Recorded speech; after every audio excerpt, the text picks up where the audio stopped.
It's going to be nice, though. I think getting out of the spotlight and just getting to live my life and do things that I want to do, and not have to sit and I love talking to all of you, but it's going to be nice to not have to sit in front of a microphone, multiple times a week. I really appreciate all of you, but it will be nice to kind of get away and relax for a little. As the WNBA is going crazy over her confirmed huge contract in Europe, take a look at how pleased Caitlin Clark is after leaving the toxic society.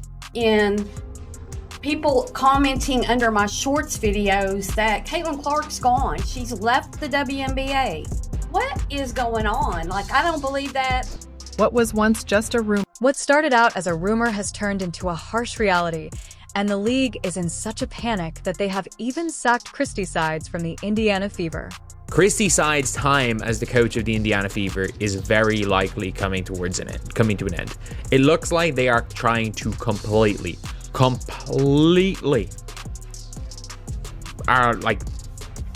shut it down. There's absolutely no need for Caitlin to stay, but what are the specifics of her new European deal? The commotion is real, and everything seems to be breaking apart.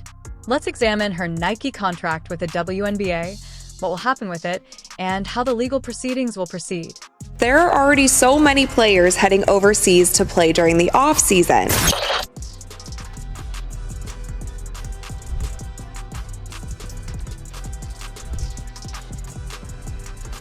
Does she have the build to play in the WNBA? Have any influence on the situation? Spoiler alert. From the beginning, it was evident that the WNBA should focus entirely on building their future around Caitlin Clark.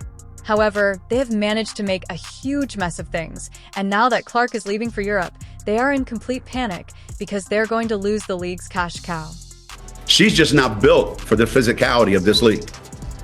Yeah, and she's not quick enough to get away from the physicality. If you're wondering why, then let's talk about Caitlin's rookie season because it was incredible.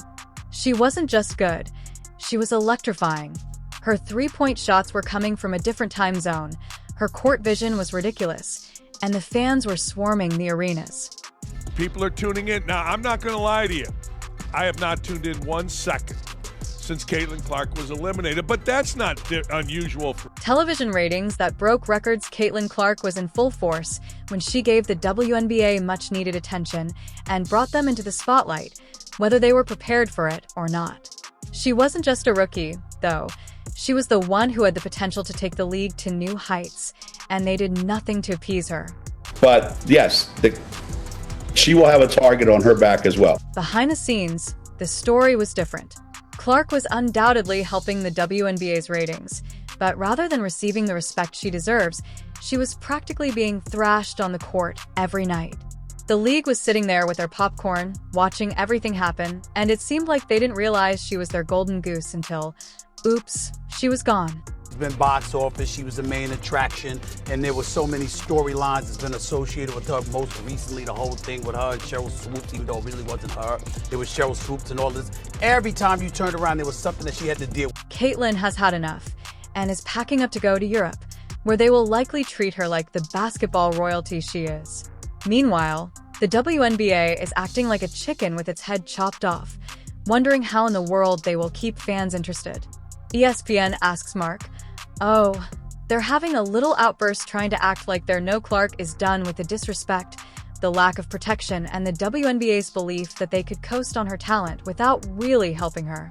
Let's not forget what she endured while playing in the league. It wasn't your average rookie roughing up. Instead, it was next-level brutality every game. It seemed like players were fouling her like it was a contact sport, and the referees were completely incompetent.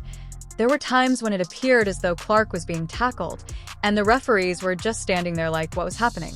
It's no surprise that she began calling them out in interviews, stating that she felt like she was getting hammered out there and that she wasn't exaggerating.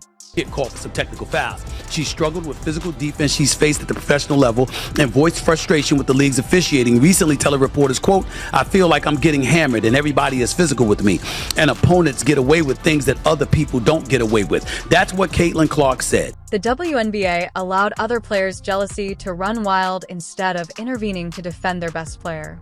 Veterans weren't coaching Clark. Instead, they were making fun of her. It wasn't just about basketball anymore. It was personal, and the league just stood by and did nothing while now paying the price. The WNBA had every chance to make Caitlin Clark the face of women's basketball and build their entire brand around her, but instead they let her get beaten up on the court and ignore her value. Now that she's gone, they're in disarray as they try to figure out how to keep people watching without their biggest star. Caitlin Clark is done being their punching bag and is taking her talents to Europe, where, let's be honest, they'll probably throw her a red carpet. Like, I keep getting notification in people commenting under my shorts videos that Caitlin Clark's gone. She's left the WNBA. What is going on? Like, I don't believe that. ESPN is also in a frenzy since, guess what? All of the viewers they were counting on to increase their numbers vanished in an instant, leaving the league scratching their heads and wondering what went wrong. The simple fact is that they didn't respect Caitlin Clark, and now they're paying the price. Not only is Clark's decision to move to Europe a victory for her, but it serves as a wake-up call for the WNBA and ESPN, who took her for granted and now have nothing better to do than act outraged as the athlete who will shape their future leaves them in the dust.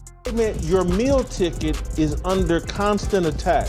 There's been dirty plays all season. ESPN was living the dream when Caitlin Clark exploded onto the WNBA scene, and who could blame them? It was obvious from the moment she stepped onto that court that this wasn't just another rookie, it was a game changer. Those guys are the racists, but in reality, you're the ones making up reasons to hate Caitlin Clark and the new fan base she brought. ESPN went all out to promote Caitlin Clark as the next big thing in women's basketball because they saw dollar signs for future headlines and a swarm of new fans eager to board the Caitlin Clark bandwagon. And guess what? It worked. Clark's games are in stand. She was their golden ticket, and they loved every minute of it as Blockbuster's viewership figures soared and ESPN rode that wave like it was the only show in town. Yeah, they're the racists when really y'all are the racists. The people coming up with excuses to hate Caitlin Clark and the new fan base that she brought. However, we must not overlook Chelsea Carter's little stunt, which is a classic because after she poked Clark's eye, nearly blinding her for the duration of the playoff game, there was no ejection or actual punishment meted out. It seemed as though the WNBA's Casual Tuesday was the message that the season was open on Caitlin Clark and that no one was intervening to stop it.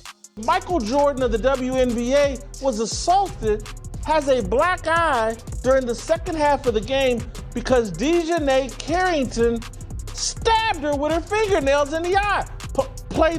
I believe it's, side 11. Could we just play this on a loop? I'm not exaggerating. Additionally, during her rookie season, Clark was the target of 177% of the NBA's egregious fouls. Let that sink in for a moment. She wasn't just singled out more than anyone else. She was essentially a magnet for cheap shots, and 80% of those fouls were from the Chicago Sky. And then all of a sudden your hand turns downwards and straight into the eye of the biggest star in the WNBA. It's not a natural act. And I called it out yesterday in real time watching the game. Like, hey, that was on purpose. That was not an accident. Carter's shoulder check was only the beginning. During a game where the score wasn't even close, players from Diamond to Shields went one step further and ran her over out of rage. ESPN continued to do business as normal, taking advantage of Clark's fame while she was out there getting pounded, but remaining mute and not criticizing the league or demanding more protection. There's also a stat that came out a few weeks ago that said Caitlin Clark received 17% of the WNBA's flagrant fouls this season, and 80% of those flagrant fouls were committed by the Chicago Sky against Caitlin Clark. Now, this one that we see right here that I believe should have been a flagrant foul was not called that. So there have been cheap shots, there have been hard fouls, there have been other plays that haven't even been called flagrant fouls. And the dynamics in the locker room were considerably worse. It wasn't the kind of environment where a star could thrive, and Clark wasn't just dealing with cockroaches and physical violence on the court. She was also dealing with a toxic environment within the league itself, where veterans viewed her as a newcomer who didn't deserve the attention she was receiving and did everything in their power to push her out. They no longer saw Clark as someone who might elevate the league as a whole, but rather as a liability who threatened the existing quo. Let her cook. Y'all stop being petty. Stop being catty, because she like a double-edged sword. She couldn't tell left and right, and it's bothering y'all, and I see it. The WNBA's inability to see Clark's worth until it was too late is astounding. They had a player who surpasses legends like Sue Bird and Diana Taurasi, not only in skill, but also in impact. Although both players are game icons, they didn't garner the same level of attention or revenue as Clark did in her rookie season. Nevertheless, the WNBA did not do enough to protect her, allowing her to leave, and now they face the fallout. Your biggest star, your meal tickets, the reason why you have relevancy, just got stabbed and assaulted, and nothing. Clark ESPN is in complete meltdown mode now that Clark is gone, as they scramble to keep up with their viewership numbers plummeting without the one athlete who was attracting all of the fans prior to her announcement. ESPN is aware that they're struggling to find ways to keep viewers interested, but without Clark, they're running out of tricks.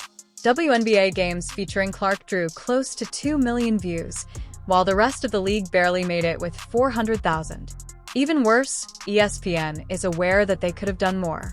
They could have used their enormous platform to criticize the WNBA for allowing their biggest star to be thrashed night after night and demand better officiating and harsher sanctions for the players pursuing Clark, but instead they did nothing. They just sat back, heightened the drama, and continued to count the viewers as they picked up the pieces, now wishing they had taken action while they had the chance. Every time you play rookies, you just want to fucking kill them. We experienced the racial comments from the Indiana Fever fan base. It's unacceptable, honestly. We've been professional throughout the whole entire. In 20 years, I'll look back and say, yeah, the reason we're watching women's basketball isn't just because of one person, it's because of me too. I want everyone to understand that, despite Caitlin Clark being the NBA's golden goose and the player who could have led them into a new era of success, the league let her leave due to internal politics and petty rivalries. Now, as they try to figure out what went wrong, it's obvious that they allowed their best player to leave without a fight, and they will be suffering for a long time.